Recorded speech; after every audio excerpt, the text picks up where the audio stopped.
नमस्कार, आप देख रहे हैं आज तक। आपके साथ मैं हूं सईद अंसारी। खबरदार में आज सबसे पहले बात उस खबर की जो कोरोना से युद्ध में हमारे देश को थोड़ा हौसला देने वाली है। पिछले एक हफ्ते से संक्रमण के आंकड़ों में जिस तरह से कमी आ रही है, उससे ये साफ दिख रहा है कि या तो कोरोना का पीक आ चुका है या फिर पीक कोरोना का आने वाला है। कई राज्य ऐसे हैं जहां संक्रमण की दर काफी हद तक कम हुई है। ये संक्रमण की दर खतरनाक स्तर पर थी और इसीलिए कोरोना का ऐसा तूफान अप्रैल से लेकर आधी मई तक हमने देखा जिसमें हजारों लाखों परिवार तबाह हो गए। कैसे कोरोना की दूसरी लहर धीमी पड़ रही है और कैसे अब भी हमें पूरा सावधान रहना है, किसी तरह की कोई लापरवाही हमें नहीं करनी है, ये आइए हम सबसे पहले आपको बताते हैं।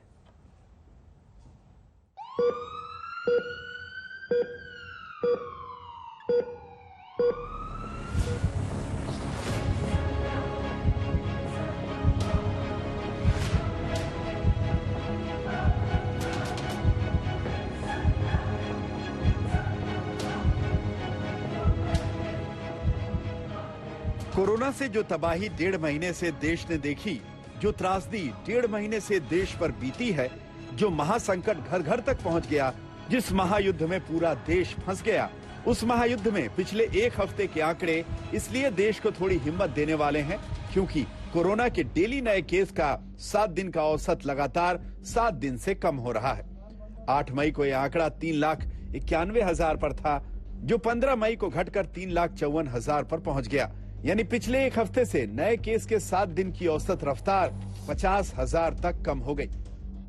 लेकिन सिर्फ यही एक आंकड़ा नहीं है जिसके आधार पर यह कहा जाए कि कोरोना की दूसरी लहर की रफ्तार कुछ धीमी पड़ी है।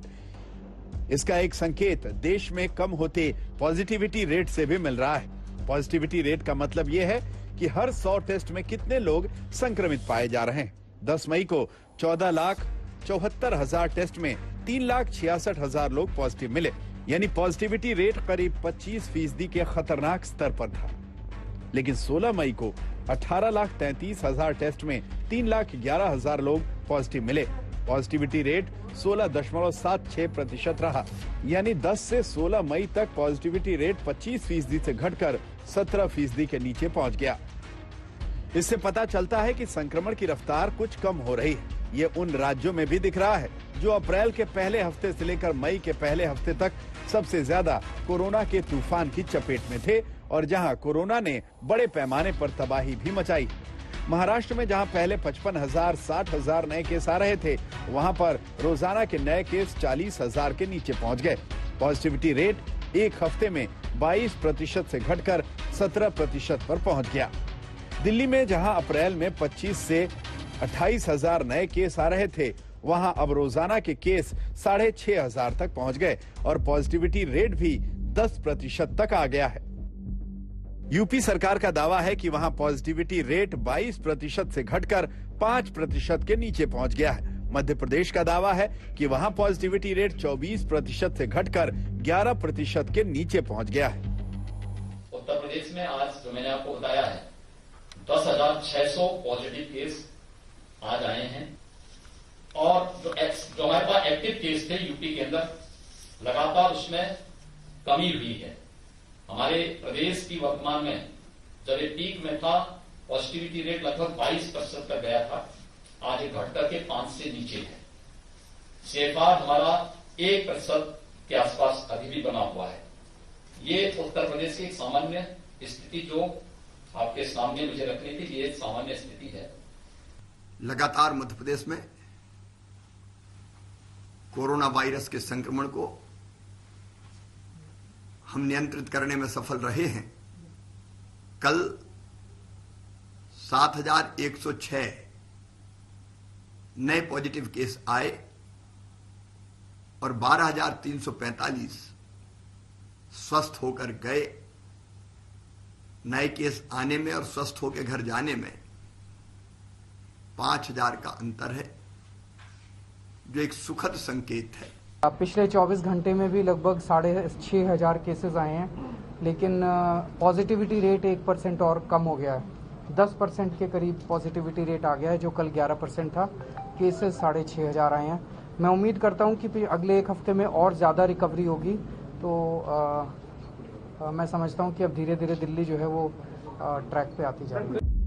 लेकिन संक्रमण की रफ्तार कुछ कम होने और नए केस घटने से ही राहत की सांस नहीं ली जा सकती, क्योंकि अगर कुछ राज्यों में ये मान भी लिया जाए कि कोरोना की पीक एक तरह से दिखने लगी है, तो कई राज्य ऐसे हैं जहां लगातार केस बढ़ रहे हैं। पिछले 7 दिन में सबसे ज्यादा दिल्ली में 39% नए केस कम हुए हैं, छत्तीसगढ़ में 31%, यूपी में 29%, बिहार में 27%, महाराष्ट्र और मध्य प्रदेश में 21% और झारखंड में 20% नए केस कम हुए हैं। लेकिन इसी दौरान नए केस बढ़ने वाले राज्यों में तमिलनाडु में सबसे ज्यादा 32%, हिमाचल में 30%, असम में 20%, पश्चिम बंगाल में 12%, ओडिशा में 12%, पंजाब में 11% नए केस बढ़े।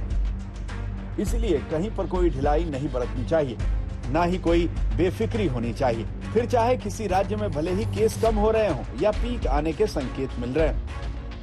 पश्चिम बंगाल में लॉकडाउन की पहली सुबह का नज़ारा हम आपको दिखा रहे हैं। हालांकि स्टेट गवर्नमेंट ने ऑफिशियली इसे लॉकडाउन नहीं कहा है, रेस्ट्रिक्शंस कहा है, लेकिन जो मूवमेंट है व्हीकल्स की, इसके अलावा लोगों की, उस पर रेस्ट्रिक्शन है सिवाय इमरजेंसी सर्विसेज की। 7 से 10 सुबह के जो ग्रॉसरी शॉप्स हैं, सब्जी बेचने वाले हैं, उन सबको खुला रहने की इजाज़त दी गई है। लेकिन जो लोग बाहर निकले हैं उनको सिर्फ इमरजेंसी सर्विसेज के अलावा बाहर निकलने की इजाज़त दी गई है, जहाँ पुलिस हर जगह तैनात की गई है। खास तौर पर जो मुख्य चौराहे हैं, मुख्य सेक्शन है, वहां पर पुलिस लगातार नजर रख रही है।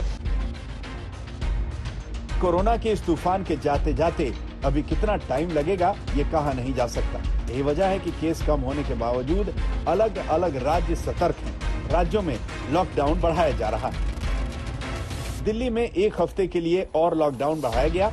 चौथी बार लॉकडाउन बढ़ाकर 24 मई कर दिया गया है। हरियाणा में भी 24 मई तक पाबंदियां जारी रहेंगी। यूपी में भी 24 मई तक लॉकडाउन जारी रहेगा। एमपी में भोपाल, जबलपुर, ग्वालियर जैसे 14 जिलों में लॉकडाउन 24 मई तक बढ़ गया है। बिहार में लॉकडाउन अब 25 मई तक है और सख्ती भी बढ़ा दी गई है। ये बात लगातार एक्सपर्ट्स कह रहे हैं कि कोरोना के इस तूफान को रोकना है तो कुछ समय के लिए ही सही, लेकिन लॉकडाउन जैसी पाबंदियों से संक्रमण की चेन तोड़ना होगा। लॉकडाउन कल सुबह 5 बजे तक के लिए था। उसको देखते हुए जो अभी रिकवरी हो रही है दिल्ली के अंदर, काफ़ी अच्छे स्तर पे रिकवरी हो रही है। कोरोना काफ़ी तेज़ी के साथ कम हो रहा है, लेकिन जो गेन्स हम लोगों ने पिछले कुछ दिनों में किए, हम नहीं चाहते कि वो एकदम से ख़त्म हो। तो अभी 1 हफ्ते के लिए लॉकडाउन को हम और बढ़ाने जा रहे हैं। तो कल की बजाय अगले सोमवार को सुबह 5 बजे तक के लिए दिल्ली में लॉकडाउन बढ़ाया जा रहा है। एक बात सर्वसामान्य सब ओर से आने लगी है, जनता की ओर से भी कहा जाने लगा है कि थोड़ी सख्ती कुछ दिन और रखनी चाहिए, क्योंकि भी डाउनवर्ड ट्रेंड आया है। तो इसलिए अभी इसको उसी स्थिति में जैसे चल रहा है 1 सप्ताह के लिए इसको और आगे बढ़ाया जाता है। 24 तारीख प्रातःकाल 6 बजे तक इसको एक्सटेंड किया जाता है। और इसी के बीच ध्वस्त मेडिकल इंफ्रास्ट्रक्चर को और मजबूत करना होगा। साथ ही साथ तेज रफ्तार से ज्यादा आबादी को टीके लगने होंगे। इस 3 पॉइंट फॉर्मूले से कोरोना के तूफान से लड़ा जा सकता है। लॉकडाउन से केस कम करने और अस्पतालों पर दबाव कम करने से थोड़ी राहत मिली, लेकिन ये कोरोना से लंबी लड़ाई है, क्योंकि संक्रमण का खतरा अब गांवों तक पहुंच गया है और आगे तीसरी लहर का भी आना तय है। इसीलिए कोरोना से जंग में अभी थमने का वक्त नहीं, न राहत की सांस लेने का वक्त है। वो गलतियां अब नहीं की जा सकती जो दूसरी लहर से पहले की गई थी। आज तक ब्यूरो। कोरोना संक्रमण के आंकड़ों में भले ही हमें कुछ उतार देखा जा रहा है, भले ही नए केस हफ्ते के हिसाब से औसतन कुछ कम अवश्य हो रहे हों, लेकिन मौत का आंकड़ा अब भी बहुत परेशान करने वाला है। 7 दिन के औसत आंकड़ों के हिसाब से देखा जाए तो 1 अप्रैल को यह आंकड़ा 350 मौतों का था। 30 अप्रैल को यह आंकड़ा 3500 के पार पहुंच गया और 11 मई को यह आंकड़ा 4200 को पार कर गया। 15 मई को यह आंकड़ा 4000 के आसपास था। यानी मई के 15 दिन में नए केस भले कम हुए हों, लेकिन कोरोना से मौतें बिल्कुल भी कम नहीं हुई हैं। पूरे अप्रैल में कोरोना से भारत में करीब 49,000 लोगों की मौत हुई और मई के 15 दिन में अब तक 58,000 से ज्यादा लोगों की मौत कोरोना से हो चुकी है। और इसीलिए अभी हमें और आपको बहुत सावधान रहना होगा। अगर ये मान भी हम लें कि दूसरी लहर की पीक आ गई है या फिर आने वाली है, तो फिर भी इस लहर को जाते जाते अभी बहुत टाइम लगेगा। इसे पहली लहर से ही आप और हम बहुत अच्छी तरह से समझ सकते हैं। जैसे पहली लहर में जब पिछले साल सितंबर में हर रोज नए केस 97-98 हजार तक पहुंच गए थे, तो इन्हें 11-12 हजार केस के स्तर तक आने में 4 महीने लग गए थे। इस बार हर रोज के केस 3 लाख से ऊपर आ रहे हैं, तो इन्हें कम होते होते कितना टाइम लगेगा, इस पर कुछ कहा नहीं जा सकता। कई एक्सपर्ट्स ये मानते हैं कि जिस तरह से कोरोना की दूसरी लहर शक्तिशाली है, जिस तरह से इसने तबाही मचाई है, उसमें इस लहर को कम होते होते कम से कम जुलाई तक का समय भी लग सकता है। और इसीलिए भले ही कोरोना की रफ्तार कुछ कम हुई हो, भले ही केस कम हुए हों, इसका ये मतलब बिल्कुल नहीं कि हम बेफिक्र हो जाएं, चिंता करना छोड़ दें या फिर वैसी ही गलती करें जैसी हमने दूसरी लहर के पहले की थी। तभी तो तीसरी लहर हमारे सामने खड़ी है और इसीलिए हमें किसी भी स्थिति में अभी राहत की सांस बिल्कुल नहीं लेनी है। अपनी तैयारियों को बढ़ाते रहना है, क्योंकि तीसरी लहर से पहले एक बहुत बड़ा संकट गांवों का भी है। कोरोना का खतरा अब हमारे गांव-गांव में पहुंच चुका है। गांवों में संक्रमण को रोकने के लिए आज नई गाइडलाइंस आ गई हैं। ये बहुत बड़ी चुनौती है कि हमारे गांवों को कोरोना से हमें बचाना है, क्योंकि जब शहरों में हेल्थ सिस्टम ध्वस्त हो गया, तो गांवों में तो पहले से ही हेल्थ सिस्टम ना के बराबर है।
गांव गांव में चल रहा है।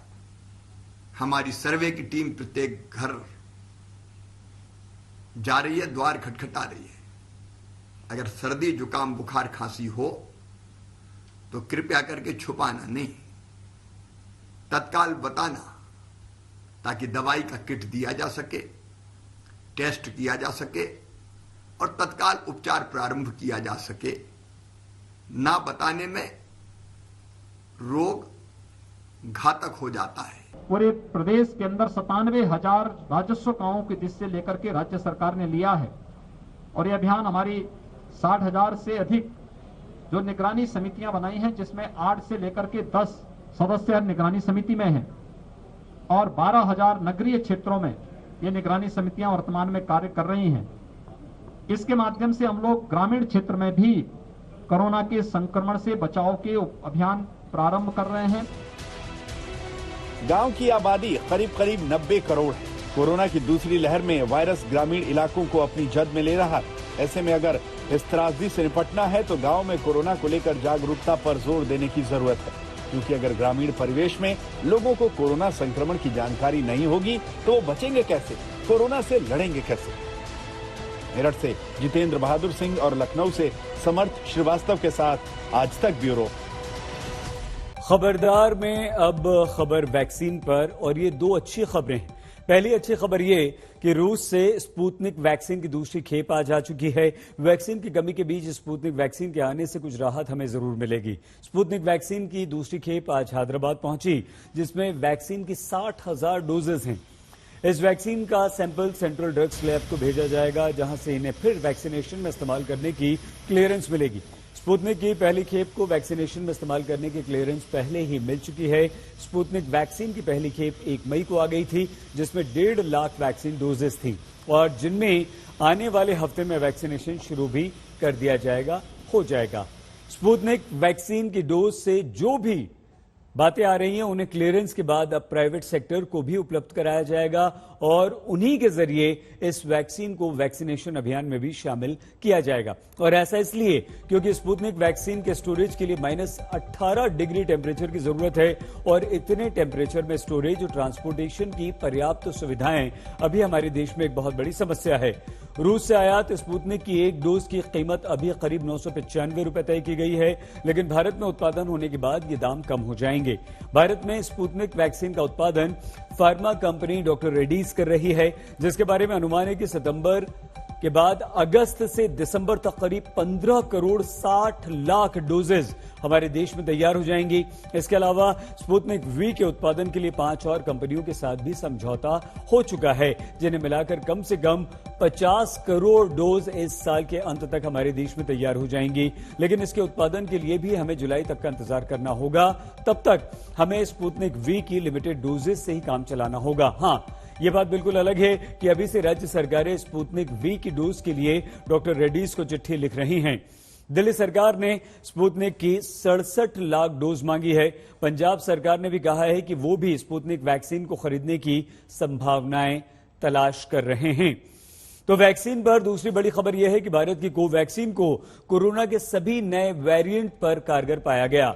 ऑक्सफोर्ड यूनिवर्सिटी के एक medical journal clinical infectious diseases में पब्लिश करके एक अध्ययन के अनुसार वैक्सीन को भारत और यूके में पाए गए वायरस के डबल म्यूटेंट वेरिएंट के विरुद्ध भी काफी प्रभावी बताया गया। यह बहुत बड़ी बात है और यह बड़ी बात इसलिए भी है कि कई एक्सपर्ट्स भारत में नए कोरोना वेरिएंट्स के विरुद्ध वैक्सीन के पूरी तरह से प्रभावी होने पर संदेह व्यक्त कर रहे थे।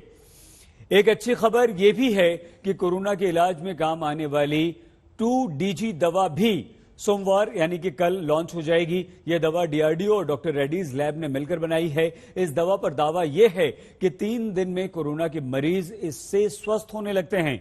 ऑक्सीजन सपोर्ट की इससे कोई जरूरत नहीं पड़ती। फेफड़ों में इन्फेक्शन को रोकने में इससे मदद मिलती है। लेकिन जब हमारा देश कोरोना से लड़ रहा है तो राजनीति भी चल रही है। वैक्सीन को लेकर राजनीति अलग ही लेवल पर चले गई। विदेशों में वैक्सीन भेजने के मुद्दे पर दिल्ली में पोस्टरबाजी शुरू हो गई, जिस पर पुलिस के एक्शन के बाद विपक्ष विशेषकर कांग्रेस ने एक नई मुहिम अब शुरू कर दी है।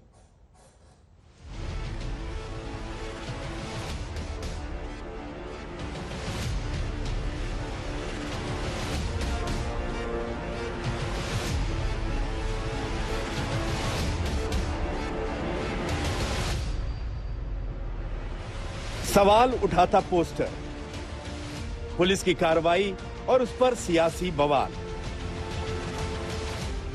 वैक्सीन को लेकर दिल्ली के कई इलाकों में ऐसे पोस्टर लगे तो हड़कंप मच गया। पोस्टर के जरिए हमला सीधे प्रधानमंत्री नरेंद्र मोदी पर बोला गया था, लिहाजा एक्शन में आई पुलिस ने 25 लोगों पर केस दर्ज किया और सिर्फ केस ही दर्ज नहीं किया बल्कि कार्रवाई भी शुरू कर दी। वैक्सीन को लेकर प्रधानमंत्री को निशाना साधते हुए पोस्टर लगाए जा रहे हैं। अब दिल्ली पुलिस इन तमाम पोस्टरों पर एक्शन ले रही है। दिल्ली में अब तक 25 एफआईआर दर्ज हो चुकी है और इतने ही लोगों को गिरफ्तार किया जा चुका है। गिरफ्तार करने वालों में मजदूर तबके के लोग हैं। जब उन्हें दिल्ली पुलिस ने पोस्टर के साथ पकड़ा, उनसे पूछताछ की गई तो वो बहुत कुछ जानते नहीं थे। गिरफ्तार करने वालों में पोस्टर वाले, रिक्शा वाले, मजदूर तबके के लोग, प्रिंटर जो मशीन वाले लोग हैं, उनको दिल्ली पुलिस ने गिरफ्तार किया है। पुलिस का कहना है कि इसमें किसी राजनीतिक पार्टी का भी हाथ हो सकता है, जिसकी जांच की जा रही है। पुलिस का एक्शन होते ही पोस्टर पर जबरदस्त पॉलिटिक्स शुरू हो गई। कांग्रेस को मौका मिल गया केंद्र को घेरने का। राहुल गांधी ने इस पोस्टर को ट्विटर पर शेयर करते हुए चुनौती भरे अंदाज में लिखा कि मुझे भी गिरफ्तार करो। वहीं प्रियंका गांधी ने तो इसी पोस्टर को अपने ट्विटर अकाउंट की प्रोफाइल फोटो बना ली।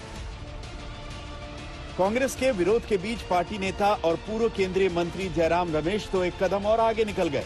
उन्होंने दिल्ली में अपने घर के बाहर ही ऐसे पोस्टर लगा दिए। कांग्रेस नेता जयराम रमेश की उन्होंने कहा कि वो चैलेंज करते हैं दिल्ली पुलिस की इस कार्रवाई को और कहते हैं कि मैं अपने घर के बाहर इस तरह के पोस्टर लगा रहा हूं। और आप देख सकते हैं कि यहाँ पे लोधी गार्डन के आसपास ये जो घर है जयराम रमेश का, वहां पे एक इकलौता पोस्टर हमें नजर आ रहा है और वो भी कह रहा है मोदी जी जवाब दें, वैक्सीन आपकी तरह कहाँ गायब है। कह रहे हैं कि कोई अपराध नहीं होता है पोस्टर लगाना। और जो बड़ी बात ये आ रही है कि जो गरीब तबके से आए ये लोग हैं जिन्हें पहले बुक किया गया, गिरफ्तार किया गया और उसके बाद उनकी बेल हुई, उस पर काफी आलोचना भी की जा रही है। पोस्टर लगाने वालों पर कार्रवाई को लेकर कांग्रेस सवाल उठा रही है कि आखिर जनता सरकार से सवाल ना करे तो किससे करे। सब मनवाएंगे और टीका नहीं देंगे। ये सवाल आपसे नहीं पूछेंगे तो किससे पूछेंगे? मेरे हिस्से का टीका आपने विदेशों में बेच दिया, आपसे नहीं पूछूंगा मैं, तो किससे पूछूंगा? और आप अपने आप को सबसे ज्यादा एक्सपर्ट मानते हो हर चीज का। ऐसे ना परिवार चल सकता है, ना संगठन चल सकता है, ना सरकार चल सकती है, ना देश चल सकता है। कांग्रेस के हमलों के बीच पोस्टर वाले इस विवाद में और पार्टियां भी कूद पड़ी। तेजस्वी यादव ने ट्विटर पर तंज भरे अंदाज में लिखा, वाजिब सवाल का जवाब देना चाहिए, जवाब नहीं तो सवाल पूछने वालों को गिरफ्तार करना चाहिए। करना चाहिए कि नहीं? दरअसल पोस्टर को लेकर इस विवाद के पीछे देश में वैक्सीन की कमी का वो मुद्दा भी है जिसे लेकर विपक्ष लगातार केंद्र पर सवाल उठा रहा है। दिल्ली के सीएम केजरीवाल ने फिर से केंद्र से जल्द वैक्सीन मुहैया कराने की मांग की है। वो हमने केंद्र सरकार को भी लिखा हुआ है, हमने दोनों कंपनियों को भी लिखा हुआ है कि भाई आप हमें वो दीजिए, वैक्सीन दीजिए, लेकिन अभी वैक्सीन के आने का कोई इंडिकेशन नहीं। इसी सियासी हंगामे के बीच दिल्ली पुलिस लगातार एक्शन में है। पुलिस ने कई जगहों से होर्डिंग्स और पोस्टर भी बरामद किए और इस बात का पता लगाने की कोशिश हो रही है कि विरोध वाले पोस्टर के पीछे आखिर किसका हाथ है। अगर वैक्सीन को लेकर इस पोस्टर पॉलिटिक्स में किसी पार्टी का नाम आता है तो इस पर बखेड़ा और भी बढ़ना तय है। दिल्ली से कमलजीत संधू और अरविंद ओझा के साथ आज तक ब्यूरो। हमारा देश कोरोना से मुकाबला करने में लगा है और इसी बीच एक और तबाही सामने आकर खड़ी हो गई। आशंका जताई जा रही कि तूफान के दौरान 150 किलोमीटर प्रति घंटे की रफ्तार से हवाएं चलेंगी। रफ्तार इससे ज्यादा हो सकती है। उधर तूफान के टकराने से पहले ही गोवा में इसका असर भी देखने को मिलने लगा। तेज हवाओं और भारी बारिश से जबरदस्त नुकसान हुआ। सड़कों पर कई जगह पेड़ गिर गए। आशंका है कि चक्रवाती तूफान गुजरात, महाराष्ट्र, कर्नाटक, केरल, गोवा, दमन द्वीप, नागर हवेली को सीधे सीधे प्रभावित करेगा और न सिर्फ प्रभावित करेगा बल्कि तेज हवाओं के साथ साथ भारी बारिश भी होगी।